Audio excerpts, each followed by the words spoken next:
के हुन्छ? त्यो सिंहदर एउटा खाली एउटा कोठा हो। सिंहदर त हजारवटा बनाउन सकिन्छ। के ईटा र काठको थुप्रो मात्र थियो सिंहदरबार? त्यो त 100 वर्षको इतिहास थियो।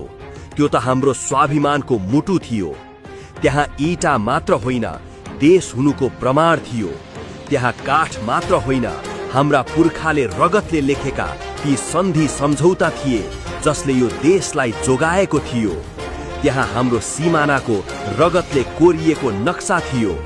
त्यहाँ हाम्रो भविष्यको हरेक सपनाको ब्लुप्रिन्ट थियो। त्यहाँ हाम्रो सार्वभौम सत्ताको आत्मा थियो। त्यहाँ हाम्रो पहिचानको हरेक डोब थियो। त्यहाँ हाम्रो कर र पसिनाले सिन्चिएको हरेक ईटा थियो। त्यहाँ देशका गोप्य दस्तावेज र राष्ट्रिय सुरक्षाका रणनीति थिए। आज उनीहरू भन्दैछन् त्यहाँ ईटा र काठ मात्र जल्यो। किनकि उनीहरूलाई आफ्नो सबैभन्दा ठूलो र घृणित अपराध लुकाउनु छ। उनीहरूले भवन होइन, हाम्रो याददास्तको चिहान खनेका हुन्। उनीहरूले हाम्रो इतिहासको जरा काटेका हुन् ताकि त्यही खरानीमाथि आफ्नो नयाँ र अध्यारो साम्राज्य खडा गर्न सकियोस्। त्यो आगजनी थिएन, त्यो त एउटा देशको आत्माको सबैभन्दा क्रूर र योजनाबद्ध हत्या थियो।